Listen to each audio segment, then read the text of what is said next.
Hello and welcome to Killer Queens, a true crime podcast. I'm your host, Torella. And I'm your better, prettier, younger host, Tori. We're sisters who are obsessed with true crime. And love gal-palling with you about cases. You can expect the occasional curse word, lots of Friends quotes, and all the 90s nostalgia.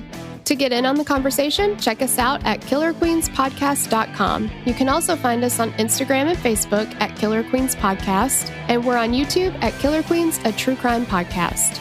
Okay, y'all, grab your Capri Suns or your Surge, and let's talk about some true crime. Hey, guys. Hi, guys. Welcome to the show. Oh my gosh, so exciting. Yeah, so we've got a real doozy for you today. Don't we always? That's true. This one's especially a doozy. Mm-hmm. Also, we're going to have some, I kind of want to talk about the GoFundMe just right off the top. Okay. And we'll talk about it at the end too, but I just want to make sure that you guys hear it. So, okay, Tori, first, you do the episode description. Okay. On September 12th, 2019, 33-year-old Brandon Embry was found nude, unconscious, and barely breathing in a pool of his own blood on the floor of his Asheboro, North Carolina apartment. He had sustained significant trauma and was covered in blood, bruises, and cuts. He was so severely injured that he did not survive. Investigators were quick to conclude that Brandon's cause of death was pneumonia and that he had self-inflicted injuries during a meth-induced fit.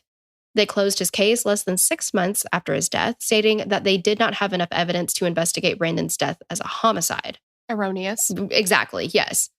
This statement was made despite the obvious signs of a struggle, brutal assault, and a girlfriend with a history of violence, obsession, and pathological lying.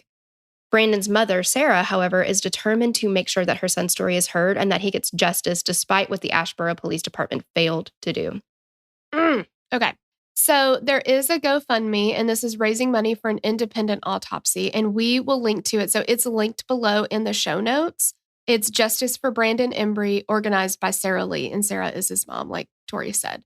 So I just wanted to mention it here because I know sometimes people will turn stuff off toward the end, Just want to make sure you guys know about it. If there is something that you want to get involved with in the true crime world, this is an excellent cause to get behind. Yes. She needs your support more than anything. So yes, absolutely. All right. We do have some trigger warnings: death, sexual assault, violence, and descriptions of injuries. And thank you to Madison for writing this case up. Yes, we appreciate you so much. Yeah. And she actually did message with Brandon's mom on Facebook. And so some of this information did come directly from her. And his mom, Sarah, also has a whole Facebook page just dedicated to this her case. son. Yes. Mm-hmm. Yeah. And there's lots of information on it, pictures and all kinds of stuff. Yes. Yeah, it's a very good resource. Before we get into the case, as always, we just want to remind you that if you want more Killer Queens content, and there is a lot of extra content over on the Patreon, you'll want to go check that out. Yes, and it's all ad-free. Yes. And for the low price of $10 a month, you can get access to a ton of our doc jams. You can get, which is docu-series coverage that we do. We also have the murder mixtape. We're actually recording 143 today, so you have a million, billion, zillion of those to listen to as well. Yeah, and there's got to be almost 100 at least of the doc jams. I mean, we've done Don't Fuck with Cats, The Confession Killer. Yes. Lula Rich, we're recording right now. We've done 2 seasons of The Devil You Know. Mm-hmm. Yeah. Jinx. Devil in Disguise. Filthy Rich, featuring that shitbag Jeffrey Epstein. Yeah. So many things. So definitely check it out if you want extra content. And I think that's enough of the business. Yeah. Well, also, let's not forget, you want to talk with us live. How could I forget? I know. We have a show. Yeah. We have a show on Spotify Green Room. It's an app that you can download. And you can talk with us one-on-one. Seriously, we're going to be covering different cases, but you can request to speak and you can actually get up there and talk with us if you want to. Yeah, it's like talking to us on the phone and we get to talk to you. It's so cool. I know. And that is Tuesday evenings at 8 p.m. Central. Yeah. All right. Shall we do it? I think we should. Okay. Brandon Wesley Embry was born on September 7th, 1986 in Louisville, Kentucky. His family included his mother, Sarah, stepfather, Reg, sister, Sarah, and brother, Scott. Brandon was raised in a military family, which moved them around the U.S. and even to Italy at one point. At 18 years old, Brandon didn't waste any time after graduating from high school. He enlisted into the United States Navy as a nuclear machine mate, petty officer, second class. Wow. That sounds badass. Mm-hmm. Brandon was a hard worker and a smart young man with many opportunities ahead of him. After Brandon was honorably discharged from the Navy, he did not slow down. He began attending school at Green River College in Auburn, Washington, ultimately earning multiple degrees, including an associate's in bioengineering and chemical pre-engineering. That is like go getting, man. Yeah, lots of smarts there. He graduated with high honors and went on to attend the University of Washington with hopes of becoming a pharmacist. During his studies, Brandon took a break from school and moved down to Asheboro, North Carolina in August of 2018. At 32 years old, he worked as a certified welder and often traveled to South Carolina and Charlotte for work. After finding a better paying job, he began commuting to Texas for 2 weeks at a time, then back to Asheboro for 2 weeks. Soon after, he took a job that was directly out of Charlotte with repairing robotics, which sometimes required him to travel out of town. And this might seem like, I don't know, tedious information a little bit, but for him to do that kind of a job, that's going to come into play with what the police think happened to him. Yeah, absolutely. He's got to be on his A game every single day, right? Yeah, absolutely. You can't show up and you can't repair robotics and be high off your ass. You just can't. No, and I would think that a lot of these jobs, being that they're so technical and kind of serious, you would be drug tested. Well, yeah, definitely. And to go through, school and get high honor, all these things, it's just, come on. But Brandon's mother, Sarah, says that though her son was quiet, he had a warm and caring personality. He was very generous and cared deeply for his family, and even once bought his little sister a Viking costume for Halloween with a horned helmet and everything. Sarah called her son a good guy, a young man who was studious, smart, trustworthy, and kind. Brandon was a big guy, at 6 feet tall and about 320 pounds. Some photos show him with a long, full beard. Sarah says that he had this while he lived in the Seattle, Washington area, and there's apparently a lot of Viking-inspired culture in that area, and Brandon completely embraced it. While growing up, he had a pretty sophisticated taste in music. Sarah remembers the day that Brandon brought her into his daycare because he wanted her to hear a song he really liked, and it was Yesterday by the Beatles. Oh my goodness. That's so sweet. Yeah, I know when I was in daycare, I was like, Dad, have you heard Ba Ba Black Sheep? Seriously, yeah. It's amazing. Exactly. Yeah. I learned a new bop today. It's called A Row, Row, Row Your Boat. Right. Yeah, exactly. And she said, she was surprised that he was so young, but he appreciated a song like that, Because again, I mean, it's like nursery rhymes all day long. Yeah. When you're that little. In 5th grade, he often listened to Billy Joel's greatest hits, and he loved the song Kryptonite by Three Doors Down. And that was a good song. It was a good song. I actually really like Three Doors Down. I do too. So let's talk about the events leading up to Brandon's death. Brandon's last travel trip for work took him to Detroit. Sarah picked him up from the airport in Greensboro on Thursday, September 5th, 2019, upon his return.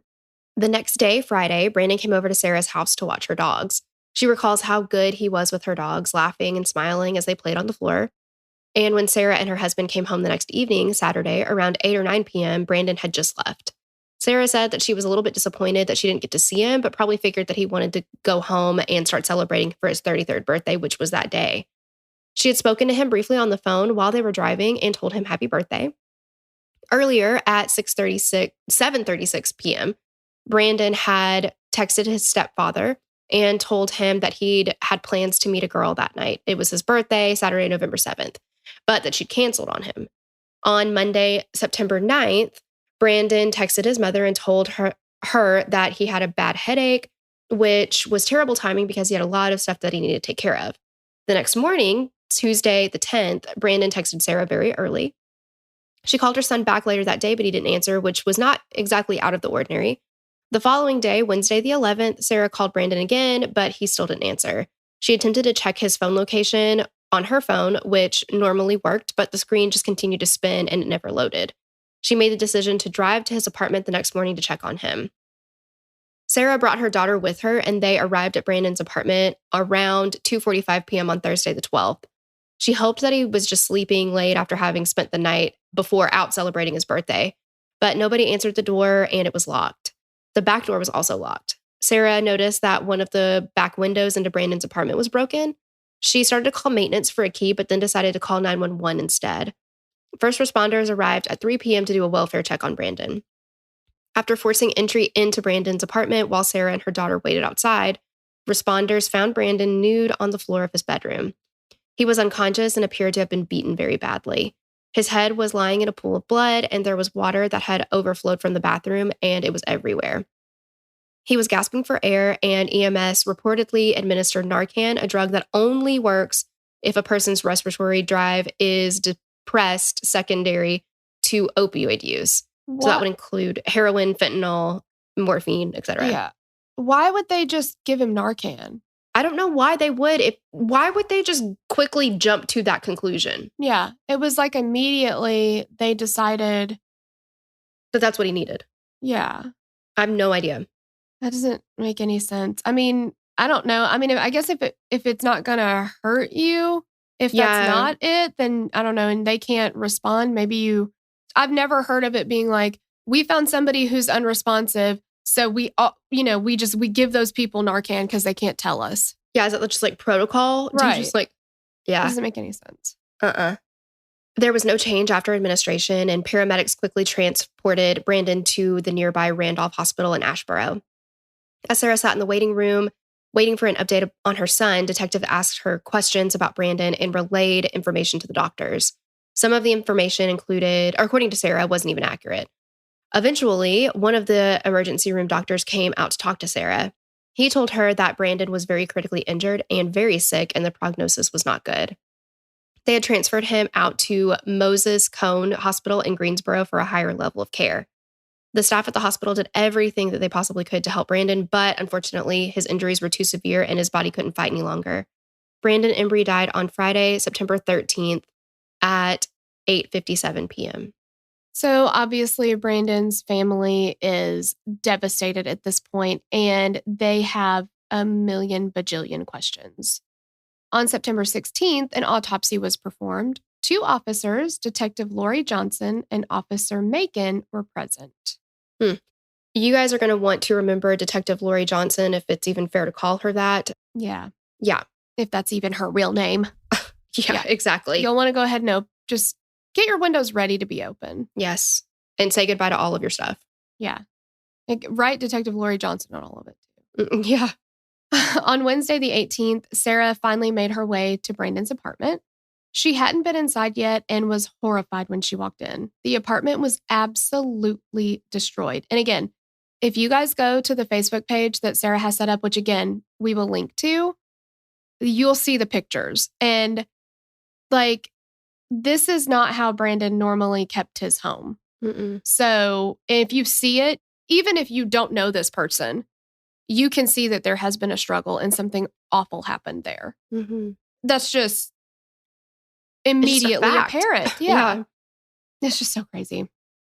Sarah's husband and his brother had been working on cleaning the place up once police released it to them. This is very much like Christian Andriacchio. Immediately, they were just like, well, nothing to see here. You guys can have it back. Do whatever you're going to do with it. Even though it should have been an active crime scene. Yes, 100%. She said that though her husband wanted to go in first to clean the apartment up, Sarah had a feeling that she needed to be there. And I'm sure that had to have been so difficult, but she was just like, I need to be there. And she remembered that the first thing she saw when she walked in was a large pool of dried blood on the floor. And she described it as thick, quote, like globular circles of blood that made up one big circle. Sarah described what she saw as she continued into Brandon's bedroom. Next, I see the blood on the wall and the letter markings of the crime scene investigators. I notice how the blood travels in a downward pattern on the wall. I notice other blood that is not marked. Blood on the adjacent wall, blood-covered closet door, blood on the window ledge and underneath the window ledge. Blood on the mini blinds, blood on the mattress, Blood all around the perimeter of the mattress and down the side of the mattress. Mm-mm. Does that say attacked in bed? Yeah. To me, yeah, it does. Blood on the third wall, blood-soaked pillows, and he's found on the floor. Mm-hmm. It's horrific. Some of the blood on the wall had hair in it and matter. And what she's describing in that downward pattern is high-velocity blood spatter. Mm-hmm. That's the off-cast, right? Like, oh, yeah, for sure. Somebody bringing a weapon down and hitting him in the head or wherever with it, I believe in the head, and then bringing it back up to hit again. And now that's flinging on the wall behind you. Absolutely. Okay. And we're supposed to believe that he did this to himself? He did this to himself. Mm-hmm. You know what? Get all your shit out the window now. I can't. And it gets worse. It gets worse. Mm-hmm. When Sarah walked into the attached bathroom, she said that she realized that someone did this to her son.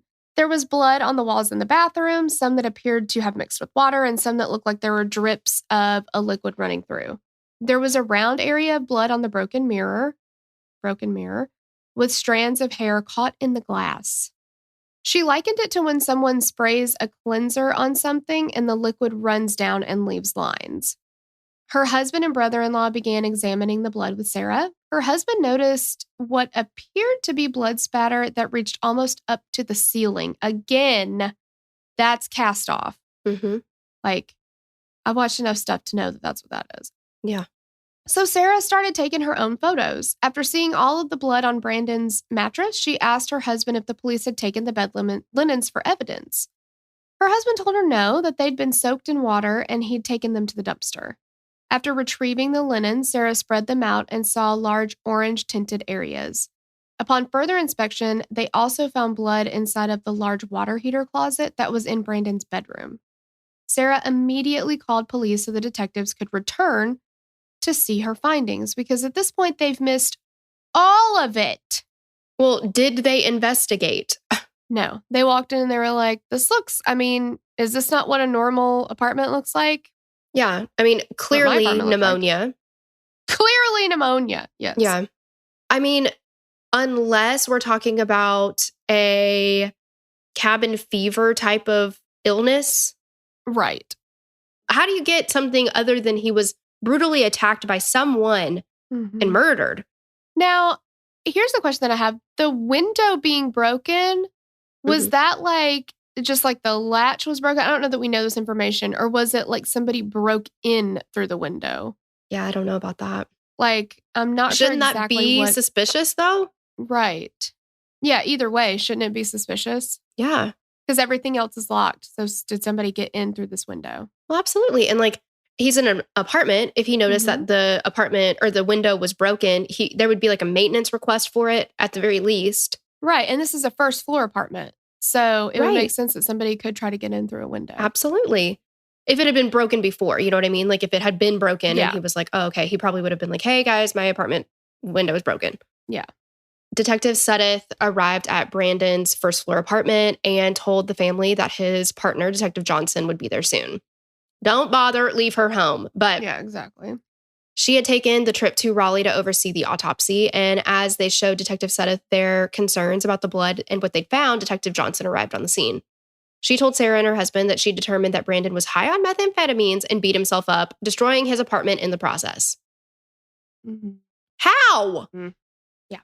If you were there, you didn't stay to see the completed autopsy because that takes a while. But also, like, this may be a stupid question at this point of like how long we've been doing this, but we don't need the detective to be at the autopsy because doesn't that just lead the coroner? Basically. I mean, I would think so. I don't think she needed to be there. Yeah, like shouldn't the medical examiner be doing the autopsy on their own? Yeah. I mean, you're going to get the results. So let them do their job and you continue investigating. Exactly. Ugh. Sarah was quick to defend her son, telling the detective that Brandon didn't use drugs and that he was drug tested through his job and that meth just didn't fit in with Brandon's lifestyle or goals. Yeah. But again, he can't do the job that he does if he's on meth. He just can't. No. And not keep his job. Absolutely. Like anybody that's on meth cannot keep a job if you're using it all the time. Yeah. I mean, I would think. And like his family knows him well. They know him. And I don't think that if he was so bad on meth that he would have been able to keep that from his family, and if it was so bad to the point that he beat himself up and killed himself by beating himself up by meth, did we find any drugs in the apartment? No. Right. How are we getting this? Exactly. And I don't know really anything about meth. I know that it can like it can mess your teeth up. Yes. And Brandon didn't have that. I don't know how it's used. Like, I don't know how you do. I think you can smoke it and I think you can inject it. Oh, okay. So then we'd be possibly looking for track marks, which he doesn't have. Right. Right. You would think that if he was a regular drug user, which I do not believe and nobody else does except for Detective Johnson, that he would have at least some paraphernalia, like a pipe or something in his house. Yeah. And have we heard of anybody ever? And again, I'm not saying this is not at all possible. I'm sure somebody's going to DM us and be like, well, actually, but like, have we ever heard a story of anybody who was on meth and beat the shit out of themselves to the point that there is hair and matter on the wall in blood? Mm-hmm. You know? And then what appears to be yourself up like that. Attempted cleanup of the scene. Because what it seems like happened was if I'm getting this correctly, he's nude. Mm-hmm. The bathtub is overflowing. So he's on his way to take a bath. Right? Or somebody just turned it on. Somebody turned it on and tried to, maybe. But there's so much blood on the bed. If that checks out, he would have had to start beating himself up while he was laying in bed. Yes. Mm-hmm. It just doesn't make sense. And there had to have been a weapon, right? Right. I don't think you can do all of that with your fist. What did his fist look like? Right. And like, if there's a weapon, where is it? We don't see the weapon. So somebody he used on himself or somebody used on him. Yeah, exactly. Absolutely. Yeah. It just does not make any sense. No. But of course, this does not deter Detective Johnson. She said that Brandon's apartment was very cold when they found him, and that was typical of meth users. Okay. There are plenty of people who keep their apartments cold or houses cold. Absolutely. If Andrew had his way, we would have it at no higher than 65 ever. Goodness gracious. Yeah, except in the summer because then it would run too much and that would cost too much money. But in the winter, no higher than 65. Well, yeah. I mean, that's personal preference. That doesn't, that's not like the smoking gun where it's like, oh, see, and he does meth. Right. Yeah. It's so ridiculous. And Sarah was like, no, my son has a hormone condition. It makes him always hot. So he keeps his AC at like 62 degrees. And Detective Johnson said that he even said that meth users often had strange behavior and that Brandon likely started cleaning up the mess after making it. But he's totally unresponsive. If the story checks out, he has beaten himself so badly that he is incapacitated. But yet he was able to start cleaning up his own mess. Like, no. He beat himself to death. He died from these wounds.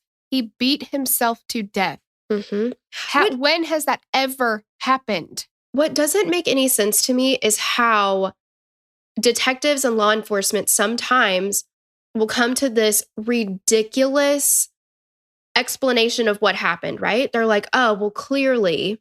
Ellen Greenberg. Yes. She stabbed herself 20 times. Yes. I mean, you brought up Christian Andriacchio. Like, all of these things, it's like that does not make any kind of sense. But if they are questioning or interrogating somebody, they are very quick to shut down kind of ridiculous explanation. Because guess why? Because it's fucking ridiculous. That's why. Exactly. Like, do you hear yourself? How is this even possible? Whatever. Ugh. Yeah. Detective called CSI back to the scene, and after they assessed the apartment, determined as though an attempted cleanup had taken place. And he requested a search warrant from a judge on Brandon's apartment and belongings. Written in the warrant, Detective Sudduth wrote, several medical professionals stated to this detective that these wounds could not be self-inflicted. Despite the medical staff's opinions and the obvious signs of trauma and a struggle in the apartment, the autopsy results came in listing Brandon's cause of death as pneumonia. The 2,000 panel tox screen that was ordered would take at least 2 months before results would be in. Okay. Because we don't know how long he laid there. Sarah couldn't get a hold of him for a couple days, right? Mm-hmm. He was still alive, though, when they got there. He so was that still makes me, alive. Yeah. So could he have developed pneumonia secondary to all of these wounds? And because, like, if you're not taking deep, good breaths in and clearing the bacteria out of your lungs, like, even like when I worked in plastic surgery, we would tell patients who had breast augmentation, because your chest is really tight.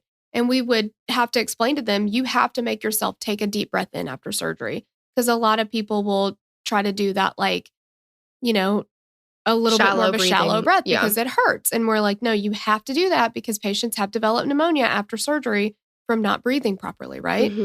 Is it possible that he developed pneumonia secondary to these injuries because he was so incapacitated that he's not breathing properly? Well, yeah, and he's nude and lying in a pool of his own blood in 62 degree. Yeah. So, but that still doesn't change the fact that he could not have inflicted his own wounds. Not even a little bit, no. It just... Because like we said, I mean, if he had done that, there would be a weapon that he used on himself somewhere, because how do you get rid of it and then put yourself back at the scene of the crime incapacitated on the ground? Right. And yeah, it just does not, there's no sign of any kind of meth use at all. So here is a condensed list of some of the injuries that were listed on the autopsy. Blunt force injuries to the torso, including significant bruising and abrasions to the abdomen and chest, along with left lung bruising. He had an area of abrasion from his left shoulder to his left neck that measured 7.5 to 1.5 inches. There were 2 bruises noted on his penis, a small one on the tip and a longer one on the shaft. More abrasions were found on his left lower neck and chin, as well as on his face. There were multiple lacerations across his face, on his nose, and on his eyelid. There was dried blood coming from his nose and significant swelling and bruising to his face and around both eyes. His frenulum was torn, along with bruising and lacerations to his lips. There was bruising and abrasions found on the right arm and on both hands. There was a large bruise that almost completely covered the back of his right hand. He had several lacerations on his palms and wrists that appeared to be jagged. What does that say to you, Torella? Defense wounds. Yeah. I'm just like, that's exactly what it is.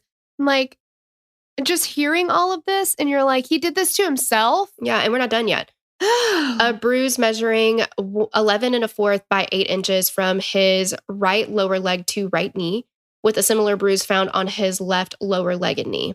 Multiple abrasions, cuts, and bruises were found on both of his feet. There was a 5-inch incised wound on his left buttocks, along with severe bruising to his lower back and just above his gluteal cleft, which is butt crack, but the technical term is gluteal cleft. That's fancy. As it is. It's much nicer than butt crack, but we all got him. I mean, we all got him. Yep. As well as bruising to his inner thighs. And remember, Detective Johnson claimed that during a meth-induced fit, Brandon inflicted all of these injuries to himself, all by his very self, all on his own. And an incised wound is a cut. An incision is a cut. So he took something and cut his own butt cheek. There is no way. There's no way. Just, yeah. And to me, and I could be wrong. I mean, I haven't been an investigator for many, many years, so I don't think I can claim that anymore. I'm just kidding. I've never been an investigator, but I'm no expert on this at all. But there were a lot of wounds on his face and even some on his genitals. And to me, that sounds like a personal attack on somebody. Do you know what I mean? Well, yeah. And it seems like to me that, like, I don't know. I'm thinking, I don't know what the weapon is, but I'm feeling like, if somebody took a baseball bat to somebody, his entire body is injured, essentially. Absolutely, yeah. He's got bruises on his entire body. So if you've got something like a baseball bat or something and you're hitting golf somebody club, with I don't know, yeah. And this person, is trying to get away. They're holding their hands up. At some point, they're just going to kind of get in the fetal position, probably just to try to protect what they can. But like, during that struggle and during that fight, multiple areas of your body are getting hit because it's a large weapon. So that would, to me, make sense why we've got bruises on his backside, bruises on his front side, even to his penis, even to his legs. Like, and y'all, if you look at these pictures. He was severely, severely beaten. Mm-hmm. He did not do this to himself. No. You're not going to take something and beat yourself in the face like that. No. His whole face was swollen and like unrecognizable. Mm-hmm. I mean, it's just awful. All right. I guess we have to talk about Cassandra. Mm-hmm. So on September 18th, almost a week after Brandon died, a female messaged Brandon's sister on Facebook, telling her that she was Brandon's girlfriend. This kind of reminds me of Michelle Carter a little bit. Oh, just because, she like started talking to the family and being like, oh, Yeah. I don't know. It makes sense. And I do think that, well, I don't want to give it. Go ahead. Okay. Her name was Cassandra, and she was able to give plenty of information about him, so Sarah and her daughter felt confident that she did, in fact, know Brandon. She asked about retrieving clothes of hers that were in Brandon's apartment. Sarah thought it was odd that this girl had contacted them on the day that they were cleaning out her son's apartment, that she didn't reach out to them and ask about her belongings beforehand. Yeah, it seems like she knew that they were there, and she was like, oh, and while you're there, can you grab my clothes? Right, yeah. Oh, I need to ask you while you're already there. Exactly. And that's exactly what she was thinking. Like, does she know we're here? Like, did she see us? Sarah decided to reach out to Cassandra on Facebook on the 19th and waited for her to respond. She contacted detectives to ask if they needed to question Cassandra or like get her contact information. And they were like, thank you, but no, we do not. Appreciate it, but no. Yeah. More than a week after Sarah messaged her, Cassandra responded on the 27th at 2 a.m. Cassandra told Sarah that she and Brandon had started talking in January of 2019, and in February of 2019, Brandon had told his sister that he was dating a girl, but didn't think it would work out because she was going back to Russia, and he was referring to Cassandra. Sarah and Cassandra messaged each other back daily, and Sarah could tell that Cassandra was not always truthful. As Sarah put it, she was able to learn more about, quote, her version of her relationship with Brandon.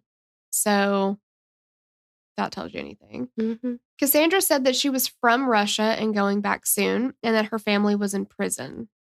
She said that she worked as a nurse, but also that she was a felon, possibly for rape and murder. I think the only thing that you can surmise from that was that she's possibly from Russia. Maybe. Yeah. Because I don't know, but you have to pass a background check to be a nurse, so I don't think you're going to be a felon. Possibly for rape and murder and then get a job as a fucking registered nurse. Yeah, that's ridiculous. She said that she also worked in a domestic violence shelter and then said she worked as a nurse for the Department of Corrections. I don't think so. No. As a felon who had been charged with rape and murder. No. Right. And Sarah was like, I question if she was even employed at all. Anywhere. Mm-hmm. With anybody. During another conversation, Cassandra told Sarah that she'd been actively calling the police to get information about Brandon. She said that she went to check on him at his apartment and a neighbor told her that he'd passed away. And Cassandra said that she had started screaming and yelling at the neighbor and telling them they'd better not be lying to her. She said she'd almost passed out while walking with her cane, which she reportedly used for her diagnosis of multiple sclerosis. When Sarah spoke with the same neighbor, the neighbor said that Cassandra asked what happened, said, okay, thank you, and shook her hand. And she did not have a cane. This is incredibly different than what she's relaying. And what reason does the neighbor have to lie? Exactly. And I mean, she's getting caught in these kind of quote unquote little lies anyway. I mean, yeah, exactly. Yeah, saying what she does for a living, all of these things, and then also saying, well, I had a cane because obviously I'm very sick with multiple sclerosis, which is not true. Right. I would reckon. Yeah. And then so she asked what happens. They're like, he's passed away. And she's like, okay, thanks. And then she shakes her hand, gets into her car and makes a phone call. Mm-hmm. No screaming, no crying, no no. Okay. On September 28th, Cassandra asked Sarah if Brandon had been found in bed or on the ground. And Sarah was stunned. She was like, how does she know that he was in his bedroom? I mean, it could have been anywhere in the apartment, right? Mm-hmm. You would think she'd ask, where was he found? Like, not just like, oh, well, he's obviously in his bedroom. So was he on the ground or on the bed? I can't. Yeah. Don't remember which one. Mm-hmm. And this information hadn't been released either. Finally, after messaging for several weeks, Sarah and Cassandra decided to meet in person. Can you imagine? Like, Sarah has to be the strongest person in the entire world to continue talking to this person, knowing that she's lying, feeling like she has something to do with it, but you're trying to be nice to her to get the information that you need. Like, sounds the worst and so hard to do. Yeah. On October 10th, 2019, they met at a donut shop in Asheboro. Sarah noticed immediately that Cassandra was trembling. Initially, Sarah led the conversation talking about Brandon and how much she missed him. The two then decided to continue their conversation at a nearby Mexican restaurant. Cassandra said that she'd met Brandon on the dating app Hinge. She also said that she'd found her husband in bed with another woman, and she said that she could have killed him when this happened. She also said that Brandon was on the phone with her when she caught her husband cheating, which does not make sense because if you're upset that your husband was cheating, but you met Brandon on a dating app and now you're talking to him, but you're still with your husband, and this is before he was cheating on you. What? I don't have any words for that. She just says shit and doesn't think about, because none of it's true. Mm-hmm. It's easy to remember the truth because it's what happened. It's hard to remember the lie you told because it never happened. Absolutely. Yeah. It's just, you can't remember what you said. Mm-hmm. During later messages, Cassandra told Sarah that she was born in Russia, but her parents later moved them to Maine. She said that her father was in prison now. Before it was her parents are in prison, now her father. Mm-hmm. Cassandra bragged that she was a 5th degree black belt in jiu-jitsu and a 3rd degree black belt in Muay Thai. She also told stories about her sister dying in a car crash, which gave her PTSD. She said that she had a baby at 15 that died at 1 year old after it got wrapped in a blanket. At this point, these lies are they're ridiculous, but they're also incredibly insensitive and very inappropriate. Yes. She also told Sarah that she had been pregnant with Brandon's baby and sent her ultrasound photos. I can't with Cassandra. Get the fuck out of here. Cassandra said that she had 13 friends that had died and a friend in Asheboro that was dying at that very time. There were endless stories that Cassandra told that contradicted earlier stories. Mm-mm-mm. Like, this is a lot of stuff to happen to one person, and I'm not saying that these things can't all happen to one person, but they didn't happen to Cassandra. Well, yeah, I mean, like you said, she tells stories, and then she forgets what she told because they were lies. So then she tells something else that completely contradicts what she had already said. So she's making it very easy to get caught in lies. Yes. Yeah, totally. And just assuming that people, why does she think everybody's just going to believe everything that she says? Yeah, I know. So Sarah launches her own investigation. She had very little help from police, and she wanted to figure out what happened to her son. She needed to know what happened between Tuesday when she received the last text from Brandon and Thursday when she found her son. Since police had not requested Brandon's bank statement, she did. It took several weeks for the most recent statement to arrive, but when it did, it had 2 transactions during the missing time period. One charge for $17.28 at Jade Express in Asheboro's Randolph Mall on Wednesday the 11th. The second charge was the same day for $20.28 at Adam and Eve, which is an adult store in Greensboro. Sarah called the bank to confirm the dates, but they wouldn't give her any information. She knew that the meal at Jade Express was likely for him and another person, given the price and what he normally ate. Then they visited the Adam and Eve location in Greensboro, and the manager pulled the receipt and confirmed that Brandon had signed for it on the 11th at 11:38. She couldn't give any further information, but agreed to have it ready for the police, but investigators never came to speak to the store. I'm guessing they didn't have surveillance video. Like, I wish we could see if he came in with her. Yeah, with Cassandra. Yeah, which he probably did, or did she just sign his name? Yeah, exactly. Absolutely. On November 14th, Sarah met with Cassandra again at the mall in Asheboro, and Sarah recalled that her behavior was extremely odd, that she was fake crying and suddenly bursted out, "I'm going to jail," with no reason or explanation. Cassandra allowed her to see the last text messages with Brandon, and there were multiple unanswered texts from Cassandra to Brandon. On Thursday, the day he was found, she says, and I'm going to try really hard here, guys. I mean, this is, "Are yous in jail, in a hospital? Gave up on me's, who fucking knows? What? She puts an S at the end of every fucking word. It's kind of like, oh my God, what is his name? Where he's like, Bhagwan. Bhagwan, yes. Yes, that's what I was thinking. Like, we're going to go to sleep.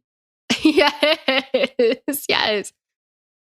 She said, "We's have a concert tomorrow if you're going. Friday, the day that Brandon died. WTF? This is really frustrating. Are you trying to get on my nerves? I'm about to call the cops and do a wellness check on yous." Another on Saturday said, "Now I'm getting pissed and I have no idea where you are, if your current condition is life-altering or if you're dead. Great way to make me fucking worry." If you think he could be hurt, I don't know. That's one way to put it. Like, hey, I'm getting really worried about you. Will you please just let me know that you're okay? Instead, she's like, I don't even know if you're dead. Way to make me fucking worry, asshole. Like, exactly. And what's the word? I can't think of the word. The grammar in this one is completely different from the other ones. Mm-hmm. Yeah, that's true. What's that about? Sarah took a photo of the text and sent it to Detective Sedith. And when she and Cassandra left the mall to walk to their cars, Sarah hoped Cassandra would notice that she was driving Brandon's truck. She wanted to see her reaction, and Cassandra asked if she could look inside, saying that it brought back memories.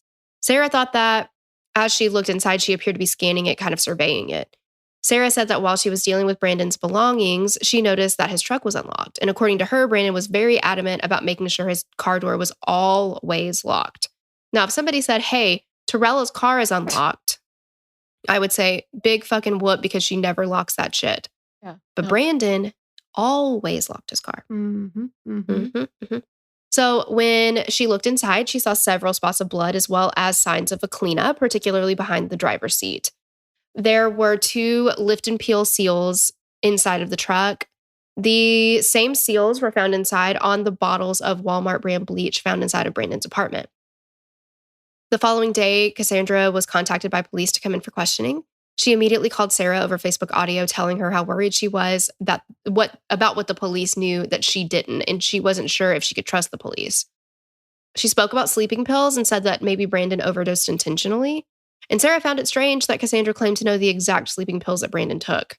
Sarah did not believe her because they weren't name brand, and her son always bought name brand things. Coincidentally, when the tox screen results came back, there was no meth found in Brandon's system. Let's one more time for the cheap seats. Yeah. When the tox screen came back, there was no meth found in Brandon's system. No meth. No meth. So he's high on meth. We didn't find any in the home. We didn't find any paraphernalia in the home. And now we don't find any in his fucking system. But that's still what happened. He was high on meth and beat himself the fuck up to death. Yep. Exactly. Okay, Dan. The tox screen was clean except for high levels of Benadryl, which was also the main ingredient in the sleeping pills that Cassandra was referring to. Cassandra tells Sarah that she's going to lie to the police so she doesn't have to go back in for questioning, which she does, because she doesn't know how to do anything except for lie. Right. Several times, Cassandra tells Sarah about dreams that she had where she described the crime scene giving very specific details that Sarah felt she'd only knew if she'd been there. A few days later, police were successful in getting Cassandra in for questioning, and she called Sarah afterwards and could not stop laughing. She told Sarah that she thought after questioning, is that it?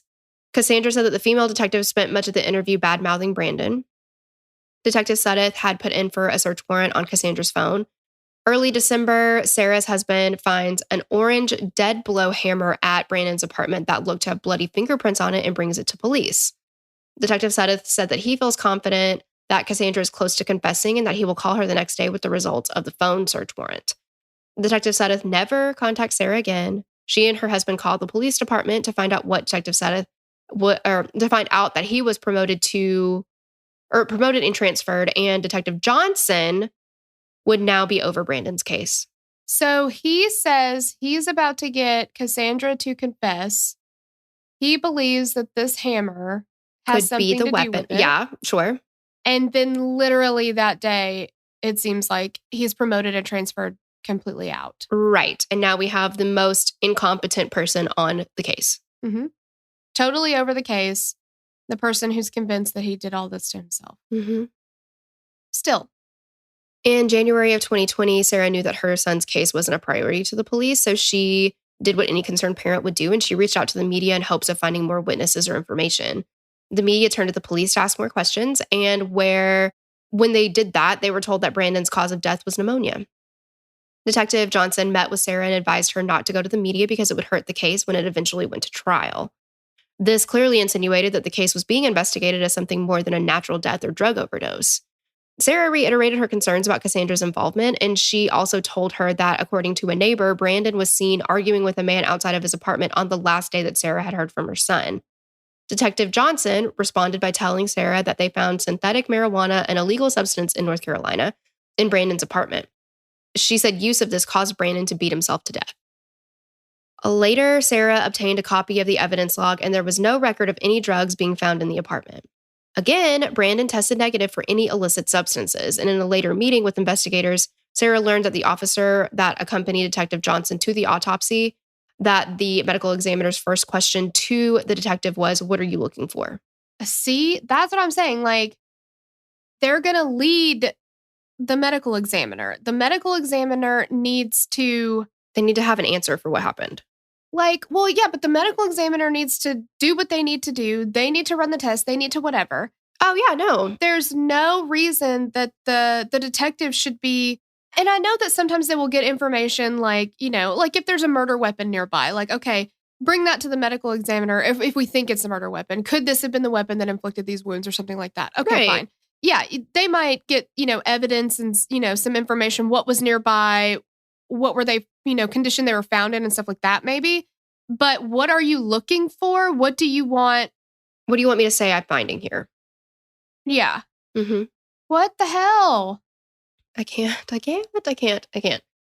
In February of 2020, the medical examiner amended Brandon's autopsy from pneumonia to undetermined. And basically, as Sarah surmised, that they said that Brandon took an unknown substance that, although it cannot be proven or disproven, caused his death. On February 27th, 2020, Detective Johnson called Sarah in to meet with her and an SBI agent. They informed Sarah that they were closing Brandon's case and that there was not enough evidence to investigate it as a homicide. She brought up the high level of Benadryl found in her son's system and said that the SBI agent replied that he could take a whole bottle of Benadryl and it wouldn't even hurt him. And with that, the investigation was over. I also read that it was possible that what they found, it was not synthetic marijuana, but that they found what's called kratom, which is not synthetic marijuana, and it's not illegal in North Carolina. Yeah. And Sarah said he wasn't even using the kratom. The package was more than a year old and full that he brought when he moved more than a year prior. It may have been 2 years old. Like, it's not illegal. I've used it. It's not illegal. Like, you can get it from any vape shop. Yeah, you can get it at like a gas station or vape shop or CBD dispensaries or whatever. They sell kratom. Mm-hmm. Like, it's not illegal, and it's not it's not synthetic marijuana. It's not meth for sure. Exactly. And it certainly does not. I've heard absolutely no, like people who are like, I guess it like helps with pain and stuff like that. But people who are on opiates will use kratom sometimes as a way to get off of it, So like, again, it's not something that you're going to have an absolute fit and beat yourself to death now, possibly with a hammer. No. And again, nothing was found in his system. Right. Strangely enough, Brandon had been hospitalized earlier in the year after becoming deathly ill. On February 18th, 2019, I'm going to say Guilford County EMS responded at 9:20 a.m. to the parking lot of a McDonald's. They found Brandon leaning against his vehicle, and he had a sudden onset of abdominal pain and began vomiting. He complained of a severe headache for the past 7 hours. He had an altered mental status and was unable to complete simple tasks at the hospital, such as opening a door. Hospital staff reported bizarre behavior and memory loss. Eventually, Brandon went unresponsive and fell into respiratory, renal, circulatory, and neurological failure, among many other things. He had to be intubated and put on dialysis, which ultimately saved his life. His drug test was negative. When Brandon was discharged from the hospital and went back home, he was unable to find a spare key. After his death, Cassandra told Sarah that Brandon told her on Valentine's Day that he was going to die, that he wasn't going to be here very long. On April 24th, Brandon was seen again in the ER for symptoms associated with poisoning, however, not as severe as the prior time. On June 28th, he was seen at an urgent care with the same symptoms. Not long after, he messaged Sarah complaining of the same symptoms. With research, Sarah believes that Brandon was being poisoned, very likely with ethylene glycol, aka antifreeze. Brandon was never tested for possible poisoning. Could they not still do, like, in the independent autopsy, could they test for that? I would think so. Because, it makes those crystals or whatever in their, doesn't it like make crystals in their bloodstream? You remember? I think so. I've heard about that in other cases. I'm not a doctor. I don't know. But I would hope that you'd be able to still test for that. Well, And remember the day that the last time that Sarah talked to him, he had a horrible, horrible headache. Absolutely. I remember that. Every time he's been poisoned enough to make him sick, he's got that really terrible headache. Well, and I would think, too, you could test your hair for possible poisoning. Yeah, that's true. Yeah. Mm-hmm. Sarah has been vocal about what she thinks happened to her son. She believes that he'd been poisoned throughout his relationship with Cassandra. She believes that he was ultimately poisoned with antifreeze and Benadryl based off the many gel tablets found on the floor of his apartment that appeared to have had the gel squeezed out of them, then physically and possibly sexually assaulted. She believes that the motive could have been money. She found a second debit card linked to Brandon's account in his truck, and 2 more arrived in the mail shortly after his death. Mm-hmm. The bank put a hold on all of Brandon's funds. At almost the same time, Cassandra texted Sarah saying, "It's been a hellish day. Someone got my banking info and spent so much money of mine." On the same day that now she can't access Brandon's funds anymore. Absolutely, yeah. I have no money. Oh my gosh. She had previously told Sarah that she and Brandon had planned to open a bank account together, but Sarah did not believe this. Now, keep in mind, Brandon talks to his mom often and his sister, and he's never even told them her name. No, he just said, and what he did say about her was, "I met a girl. I don't think it's going to work out, though." Mm-hmm. Yeah. So he's not opening a bank account with her. Mm-mm. In addition, by speaking with a former boyfriend of Cassandra and friends who knew her, she has a history of bizarre behavior, physical abuse, and violence. There is an enormous list of the things they reported her having done, and here are just a few. So this is the ex-boyfriend. She took his last name and told people that they were married when they weren't. She would take his paychecks to the bank, forge his signature, and cash his checks. Would she forge a signature on a debit card receipt? I think so. Absolutely. She told his friends that he was physically abusive when in fact she was. She once punched him in the chest and caused one of his lungs to collapse. And do we remember who else had lung damage? She told him she was pregnant, but that the baby died, but that she was also married to a cop and had children with him. And when she said she was pregnant, she'd wear a prosthetic or a pillow. What the fuck? She gave him a vitamin water that had already been opened at one point, and after drinking it, he became very sick. At a barbecue, she cooked his food for him, and he got really sick and ended up in the ER, but nobody else was sick. And this happened several times when she cooked for him. He woke up to her choking him as she one time pulled a loaded gun and held it to his head. She would often text people pretending to be him, including his boss. Her family had called police on her due to her violent outbursts and threats. She sounds like a straight up nightmare. Yeah. Definitely check out, again, we're going to link to it. Definitely check out the Facebook page because there are so many other things, you guys, that do not fit but are very important. Like a footprint in blood that the police didn't take. All these things. So definitely check it out. On May 20th, 2020, Brandon's sister received a Facebook audio call. She was asleep and didn't answer, but a message was sent right after that said, "I killed your brother." Sarah emailed Detective Johnson, who never replied. She also called the sheriff's office to report it, and a deputy came out and took the report. The deputy called Cassandra and informed her that Sarah and her daughter were filing a report against her. Shortly after, the deputy informed Sarah that the complaint was unfounded and the report was closed. On August 2nd, 2020, Sarah and her husband went to the Asheboro Police Department to speak with the detectives, and this is how she recounted their visit on her Facebook page. We go to Asheboro Police Department because we still have unanswered questions and do not feel there was even enough of an attempt to find out what happened to Brandon and how and why he was beaten to death. Justice was not pursued by Asheboro Police Department for the victim of a murder. Instead, he was blamed for his own death, accused of doing drugs he did not do by their detective. Captain Thompson insists they must hinge the investigation on the autopsy, which contradicts Detective Sudduth telling us his investigation is still independent of an autopsy. Evidence was falsified to cover up his death and sweep it under the rug. I verbally report to Captain Thompson, my husband, and Lieutenant Wagner present that his detective has falsified evidence, intentionally made a false statement on a death investigation autopsy, and destroyed evidence on a case that was closed under her own false pretenses. As of now, Brandon's case remains closed. However, Sarah Lee continues to work tirelessly to get the story out and fight for her son. So again, please visit her Facebook page titled Brandon's Voice, The Murder and Cover-Up of Brandon Embry.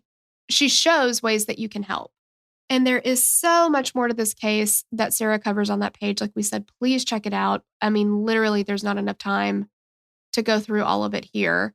And if you have any information about the mysterious death of Brandon Embry, please contact his mother, Sarah Lee, not the police department. And again, the GoFundMe, which is raising money for an independent autopsy, is Justice for Brandon Embry, organized by Sarah Lee. And we've linked to that under here as well. Yes. Ugh. We are so interested to know what you guys think about the case. I mean, we definitely think that Cassandra is behind it. Mm-hmm. I think she, at the very, very least, knows a lot about it. Well, and here's the thing. If, Detective Sudduth was so close to getting, he was confident that he was going to get her to confess. Yes. And what's going to happen? I mean, mark my words, Cassandra is going to kill somebody else. Mm-hmm. I'm surprised, honestly, that I would not be surprised if there was another victim that she has had. Yeah, already. Yeah. I mean, she's tried to murder previous boyfriends. So, and she is, I mean, take this for what it is. She's batshit crazy. She's crazier than a shithouse rat. She is. She really is. There's a lot wrong with her. Not one thing she's ever said about her life or history can be corroborated. It's all just made up. And she's dangerous. Yes, she's very dangerous. Mm-hmm. So let us know what you guys think. But thank you so much for listening, and we will catch you on the next episode. Bye. Bye. We'd love to hear your thoughts on this case. Connect with us on Instagram or Facebook to continue the conversation. Thanks for listening, and we will meet you back here next week. Bye. The theme song for the show is created and composed by Stephen Toby. You can find more of Stephen's work on SoundCloud. Our logo was created by Sloan Williams of Sophisticated Crayon. You can find more of her work on Etsy. Visit us at killerqueenspodcast.com for merch and other info about the show.